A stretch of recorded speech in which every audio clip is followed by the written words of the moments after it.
بسم اللہ الرحمن الرحیم ایاک نعبد و ایاک نستعین۔ میرے پاکستانیوں، میں ابھی رات کے تقریباً 12 بجنے لگے ہیں، تو میں آپ کے سامنے صرف مختصر بات کرنا چاہتا ہوں، اور وہ بات ہے یہ جو سارا توشہ خانہ کا ڈرامہ چل رہا ہے۔ تو میں یہ واضح کر دوں کہ یہ ضروری آپ کا سمجھنا ہے کہ یہ توشہ خانہ یہ ہے کیا۔ یہ توشہ خانہ 70 سال سے ایک ہی قانون بنا ہوا ہے توشہ خانہ کا، جو جس کو بھی تحفے ملتے ہیں 70 سال سے، چاہے prime minister, president, minister, army chief, وہ ساروں کا ایک ہی قانون ہے۔ اسی قانون کے مطابق جو بھی توشہ خانہ سے میں نے چیزیں لی، اس قانون کے مطابق چلا۔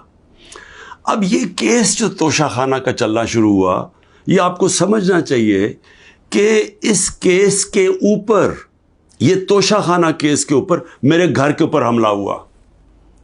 4 دن پہلے پولیس پہنچ گئی کہ جی آپ نے وہ توشہ خانہ کا ایک میجسٹریٹ کے سامنے کیس سننے جانا ہے۔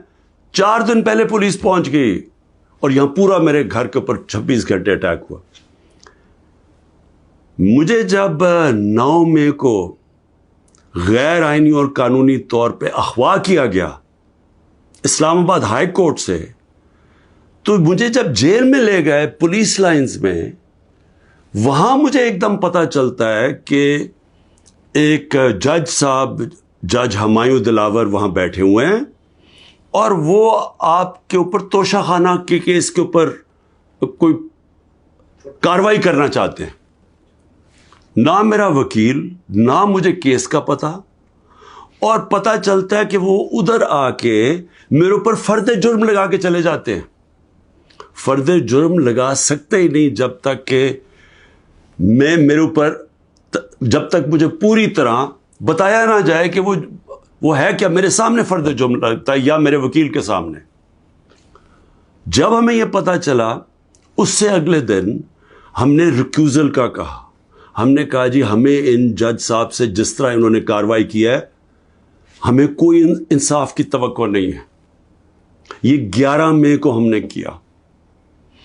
اس کے بعد بہرحال ایک پورا سلسلہ چلتا رہا، جس میں یہ واضح ہوتا گیا کہ ایک پلان بنا ہوا ہے کہ توشہ گارہ میں عمران خان کو ڈسکوالیفائی کرنا ہے۔ مجھے ایک سوال دیے گئے، 35 سوال دیے گئے، کویسچن جج صاحب نے کہ جی ان کے جواب دو۔ محرم کی چھٹیاں بھی تھی، خیر ہم نے بڑا زور لگا کے اس کا جواب تیار کیا۔ میں نے کوئی 1 گھنٹہ عدالت میں کھڑے ہو کے کل سارے سوالوں کا جواب دیا۔ انہوں نے 2 کوئی گواہ رکھے ہوئے تھے، سرکاری گواہ۔ کوئی بھی ایسی چیز نہیں تھی جو میں نے 35 سوالوں میں جواب نہیں دیے، ایک چیز کا جواب دیا۔ اور ایک جگہ جو یہ بات کدھر پھنس رہی تھی جی، کہ آپ نے جی یہاں توشہ خانہ نہیں لکھا، یعنی ہم نے سارے پیسے سب ڈکلیئرڈ تھے، جتنے توشہ خانہ کے پیسے تھے بینک میں ڈکلیئرڈ تھے، وہ سارے میرے الیکشن کمیشن کے سامنے ڈکلیئرڈ تھے، وہ میں جو FBR تھی اس کے سامنے ڈکلیئرڈ تھی، ویلتھ ٹیکس میں ڈکلیئرڈ تھا، سب کچھ ڈکلیئرڈ ہے۔ ایک جگہ پہ کہتے جی یہ پیسہ تو ہے، لیکن یہاں اس کے اوپر توشہ خانہ نہیں لکھا۔ اب یہ میرے اکاؤنٹنٹ نے بھرا ہوا تھا، 40 سال سے میری وہی اکاؤنٹنگ کی فرم ہے۔ تو میں نے اپنے گواہ میں لکھا کہ یہ اکاؤنٹنٹ کا کام ہے آ کے آپ کو ایکسپلین کرے، پیسے تو ہیں کہ جی اس نے توشہ خانہ پیسے کے آگے لکھا یا نہیں لکھا۔ حالانکہ وہ اکاؤنٹنٹ کلیئر ہے کہ قانونی طور پہ اس نے ٹھیک کیا۔ اب وہ اکاؤنٹنٹ نے آنا تھا۔ آج پتہ چلتا ہے جج صاحب کہتے ہیں جی 1 گھنٹے میں گواہ کو پروڈیوس کرو۔ گواہ راستے میں ہوتا ہے، کہتے اب ہم نے کینسل کر دیا، اب کوئی گواہ آپ سامنے نہیں لا سکتے۔ میں یہ سوال پوچھتا یہ کوئی ملٹری ٹرائل ہو رہا ہے؟ میرا رائٹ، میرا حق ہے فیئر ٹرائل کے لیے، یعنی ایک دم گواہ کینسل کر دیے۔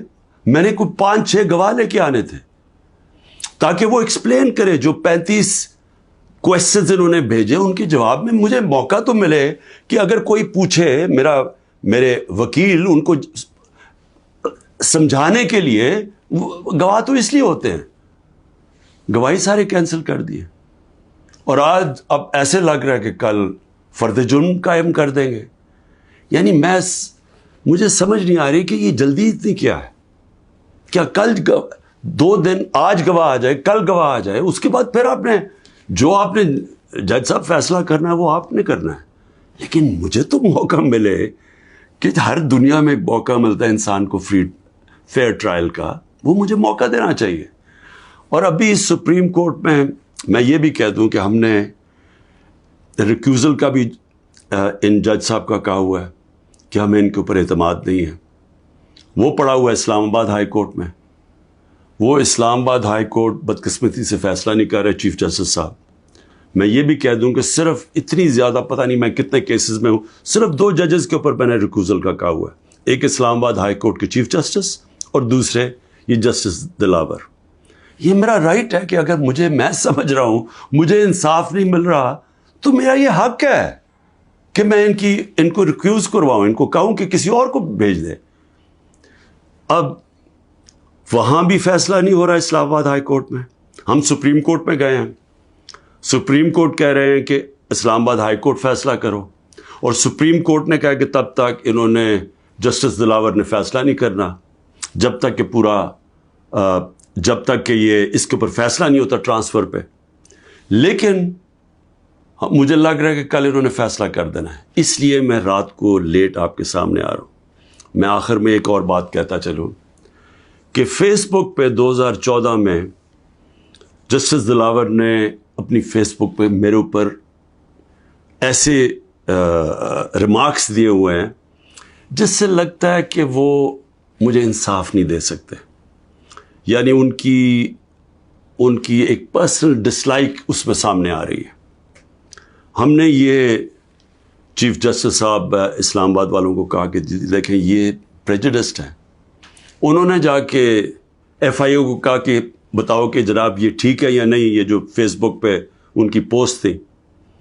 ایف آئی اے نے وہ چیک کر کے کہ کیونکہ وہ ڈیلیٹ کر چکے تھے پوسٹ، انہوں نے واپس کہا دی وہاں تو پوسٹ ہی نہیں ہے. دیکھیں بڑا آسان کام ہے. اگر آپ اس ملک پہ انصاف چاہتے ہیں، میں چیف جسٹس صاحب اسلام آباد آپ کو بھی کہتا ہوں اور ایف آئی اے آپ کو بھی کہتا ہوں، ایک فیس بک کو ایک صرف لیٹر جانا چاہیے آپ سے، ایک ای میل کریں کہ یہ کیس ہو رہا ہے. 90 دن تک ان کے پاس ریکارڈ ہوتا ہے. اگر آپ ڈیلیٹ بھی کر دیں کوئی پوسٹ تو 90 دن تک فیس بک کے پاس اس کا ریکارڈ ہے. صرف ایک ای میل کی ضرورت ہے. پتہ چلوا لیں کہ کیا انہوں نے واقعی انہوں نے پوسٹ کی تھی یا انہوں نے نہیں کی تھی. آدھے گھنٹے میں سارا اس کا پتہ چل جائے گا کہ کیا جسٹس دلاور نے واقعی وہ میرے اوپر جو بڑی ان کا مائنڈ شو کرتا ہے کہ وہ شاید میرے سے انصاف نہ کر سکیں، وہ پوسٹ میں ریفلیکٹڈ ہے. پتہ چل جائے گا کہ ہے یا نہیں ہے.